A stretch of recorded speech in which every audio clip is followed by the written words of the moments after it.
suis ici sur le circuit Vezon au Creusot pour vous présenter une des alpines les plus fun à conduire, l'Alpine Cup. Celle qui court au championnat, l'Alpine Europa Cup. Bah oui, parce que l'Alpine A110 n'est pas qu'un simple coupé qu'on roule le week-end, il est tellement bien conçu qu'il sert de base au modèle de course.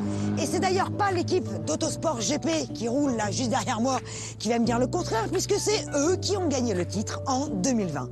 Et dans leur équipe, il y a Laurent Urgon. Il a participé à la mise au point de la voiture et du coup, il la connaît par cœur.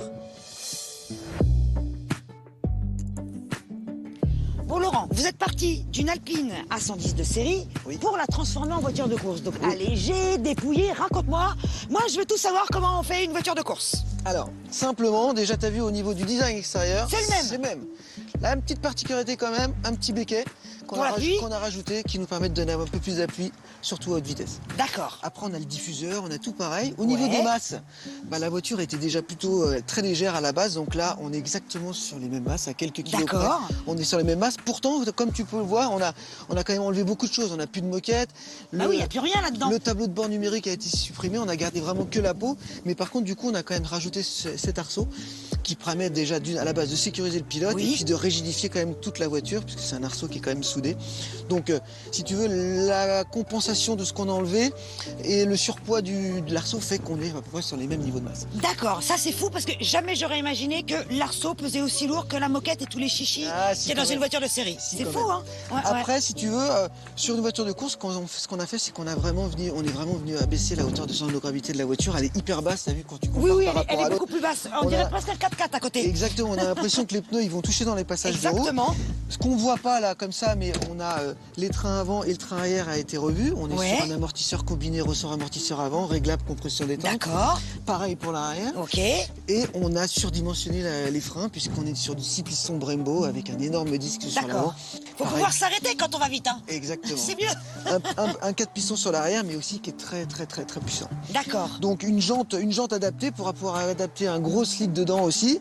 Donc une jante qui a été faite sur mesure, si tu veux, qui te donne le départ qui va bien pour pouvoir intégrer tout ça. Et le moteur, dis-moi. Ouais.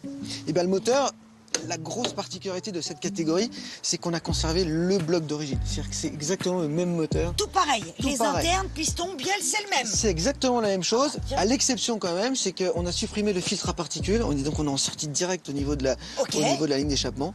Voilà, c'est la seule particularité, si tu veux, sur le moteur.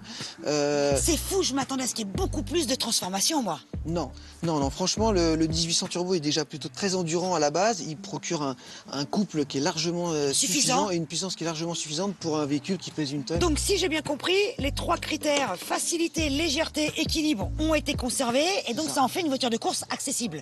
Ouais, carrément, ouais. C'est vraiment le cahier des charges à la base, c'était ça. C'est-à-dire que c'est comme la voiture de série, il fallait que ça soit une voiture qui soit facile et accessible pour tout le monde. Et ben là, c'est le cas. Quand tu montes dedans, tu ressens cette légèreté, donc tu n'as pas ces phénomènes d'inertie. Le moteur, si tu veux, il est complètement adapté par rapport à la masse du véhicule. Sa répartition des masses, le fait que ça soit un moteur arrière central, eh bien, ça aussi, c'est pareil, ça a été hyper important pour la mise au point de la voiture. D'ailleurs, on a oublié un truc. Boîte de vitesse de course, quand même. Ah oui. Ouais. Alors, boîte de vélo, c'est la seule grosse modification, c'est qu'on n'a pas pu conserver la boîte EDC de série, puisque pour tout un tas de raisons, si tu veux, dans une boîte de course, on va être très violent au niveau des passages de rapport. D'accord, donc là, il fallait qu'elle soit beaucoup plus résistante. Voilà. Là, on a un différentiel à glissement limité, donc c'est une boîte 3 MO qui est dedans, qui est vraiment faite pour la course, qui est taillée pour la course. D'accord. Et qui supporte énormément de chocs que tu peux lui mettre. Donc tout ce que tu peux lui mettre, à la rigueur, plus tu lui en mets, et plus elle est contente. Et plus elle sera contente. Exactement. D'ailleurs, en parlant d'être contente, moi j'ai envie d'être contente. Ah ben j'espère que tu le sauras. Et, tu me la prêtes? Ah mais carrément, je suis sûr que tu le sauras. Ils ont tellement l'habitude, les gens, que j'ai même plus besoin de demander et ils savent qu'il faut me prêter leur voiture. Carrément. Et puis moi j'arrête pas de vanter les bienfaits de la voiture, mais je pense que la meilleure preuve c'est que tu prennes le volant et que tu me dises ce que t'en penses. Exactement, je suis complètement d'accord avec toi. Eh bien allez, fais ta combinaison, on est parti.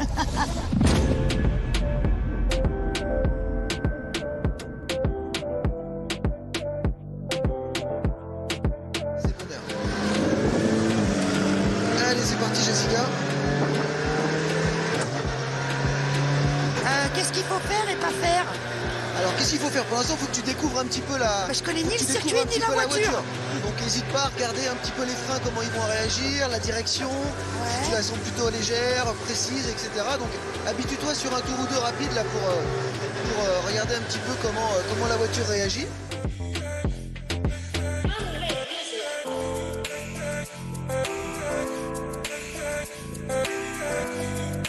Donc c'est une voiture où il faut vraiment essayer de jouer sur les transferts de charge. Faut pas hésiter Ah, sur les freins, faut pas hésiter? Exactement, non. D'accord, Il faut vraiment venir la placer sur les freins. d'accord. Et après, quand elle est placée, bah là, tu relâches ta pédale de frein, tu la laisses rouler un peu dans le virage et après, tu reprends les gaz en débraquant. Et quand tu as compris ça, Et ben tout est facile. tout est facile.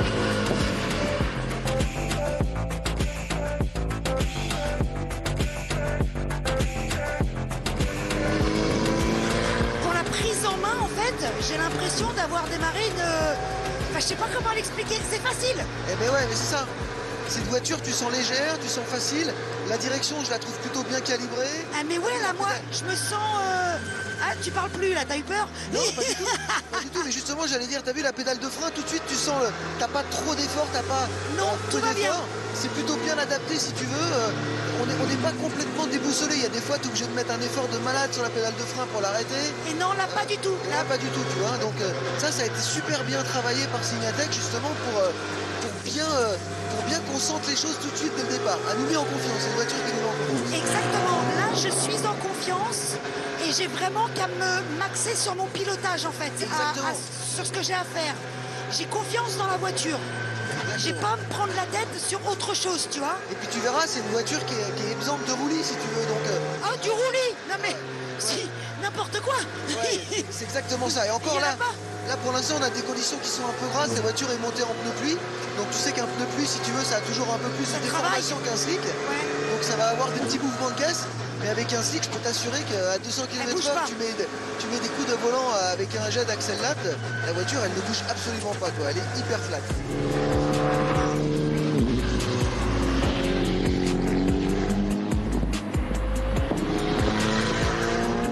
Écoute, moi j'aime bien. Ouais, de toute façon, j'aurais été surpris si tu m'avais dit le contraire. Ouais, non, franchement, c'est facile. Il n'y a pas une seule fois où je me suis dit oula. Et comme tu dis, la pédale de l'accélérateur, elle est vachement bien gérée. Exactement.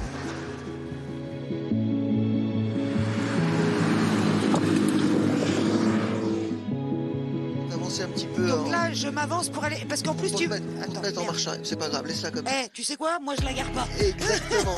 Et là, t'as juste appuyé sur les deux palettes en même temps. Voilà, et là, t'as le neutre. Bah, en tout cas, merci de cette découverte, de m'avoir confié ta nouvelle voiture toute neuve, même pas encore rodée pour le C'est vrai, championnat. ouais. Non mais là, belle preuve de confiance. Mais c'est un plaisir. C'est un plaisir, pas de Parce que problème. là, c'était tout le championnat en jeu quand même. Mais Hein. non, mais je te faisais confiance à 100%. Je te faisais confiance à 100%.